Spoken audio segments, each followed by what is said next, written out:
It's very easy to organize your workplace when all of you are being mistreated. If VIA could charge $30 for a pizza, they could pay their workers a livable wage.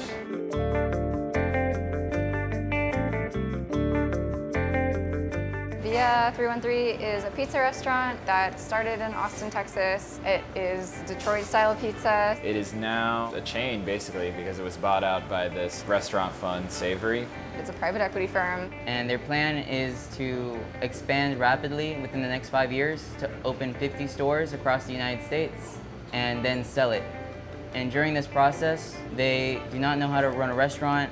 They don't know how to take care of their employees. They're not here on the ground with us. They're based in Utah. So the only time they do come out here is on their private jets to come and cut costs.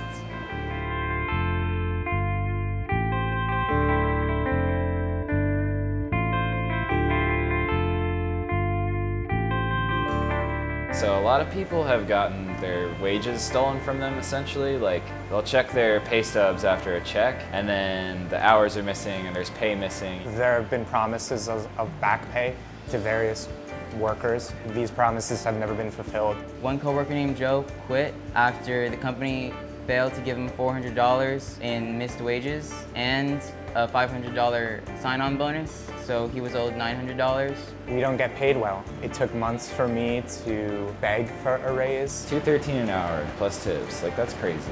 You know, they're outsourcing our wages to customers, and if they don't like you, they don't have to pay you.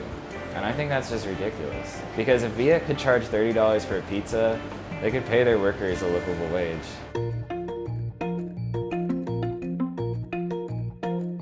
When I started there wasn't any AC in the building. There hadn't been AC for a while.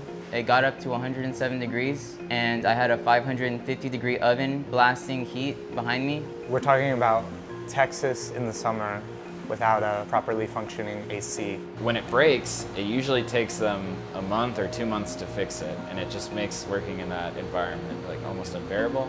Count on a winter COVID surge. That is the message from Austin Public Health today. There were a ton of people getting COVID because they were working at VIA. I got COVID because I was working at VIA. While we were out sick, one of the higher-up managers was texting us and trying to check in with us and asking us what we needed. A lot of us said sick pay. I was one of those people, and she said, we can't really do that. We tried to have meetings with them. They would dodge us, so eventually we were like, you know what, we're going to turn a petition in. And they suspended a majority of the people that turned it in, and the minute they did that, we showed them how strong we were, and we organized. We organized that protest. We had about 150 to 200 people turn out for that. After that, they gave everybody back pay that was suspended, and they gave them their jobs back.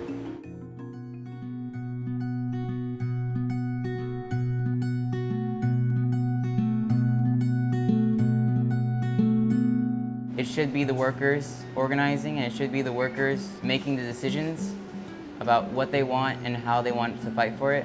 And so the reason why we filed independently and started Restaurant Workers United is to be a resource for those who want to organize restaurants. Overall, I don't think that VIA is that unique in the kinds of issues that we experience at work. I think everything that we see, like wage theft, hours being cut, people not getting the hours they need, no sick pay, no paid vacation, dangerous working conditions, I think all of these things are things that are super common in the service industry. We can't go find another job in the service industry that's going to be significantly better, or we're going to feel significantly more taken care of or cared about or valued. That's why we are organizing. It's because we want to change the industry and not just because we need to change so desperately at VIA. I want to spark change in this industry. My best case scenario is that it starts here at VIA, it starts here in Austin, but it expands all over the place. I want service workers around the world to unite and fight back for their rights.